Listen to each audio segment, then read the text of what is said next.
So one thing we get asked about a lot is the 3-minute rule. Could you explain a little bit more about that? Yeah, sure. So the 3-minute rule basically extends the auction by 3 minutes if someone places a bid in the last 3 minutes of the auction.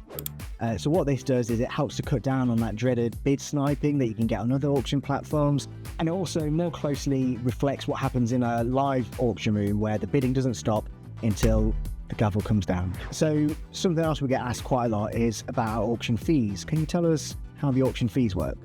Yeah, so if you've watched any auction TV shows, you'll know that the hammer price isn't the final price you pay. Auction houses add fees on top.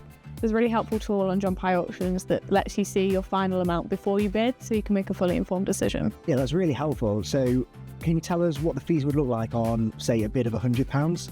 Yeah, so first of all, there's a 25% buyer's premium that's paid on the hammer price, and then 20% VAT that's paid on both the hammer price and the buyer's premium. So it roughly comes to about 50% on top. So for a bid of £100, you'd be looking at about £150. Great. So really what a customer should do is work backwards. To say they're happy to pay £150 all in, they would place a bid of £100.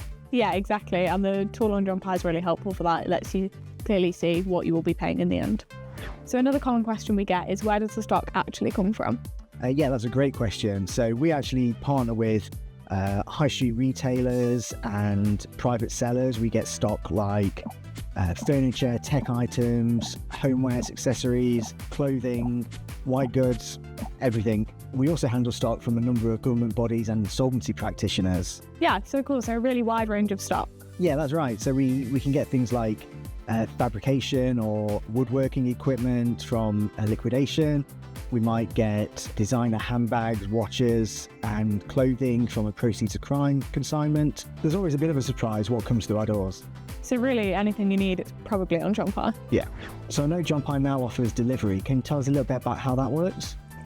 So delivery is now available on most lots that we sell through John Pye. So the delivery options vary based on the sale. So it's always best to check the lot listing to see whether it's collection or delivery, or sometimes you can choose. So right now it's £7.99 for your first lot and £2.99 per additional lot on the invoice. Cool. So what about larger items like furniture or white goods?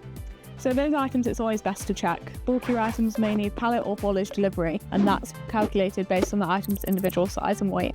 Brilliant. So it sounds like it's important to make sure that when you're placing your bid, you're checking what your collection or delivery options are. Yeah, absolutely. Before you place a bid, just read through the lot description, make sure there's anything that you need to know before you place your bid. Okay. So for those that are looking to come down to one of our viewing sessions, how does that work? Yeah, so public viewing sessions are a really important way of how our auctions work, and they give customers the chance to come down to the site, get hands-on with the items and really inspect their suitability before they place a bid. So when are these viewing sessions? Yeah, so the public viewing sessions, they vary from auction to auction, site to site, and showroom to showroom. So it's important to make sure that you're checking the lot listing and having a look at when and where you need to go for the public viewing. So hopefully that answers most of our bidders' questions. Yeah. So if you've got any more questions, don't forget to place them in the comments below.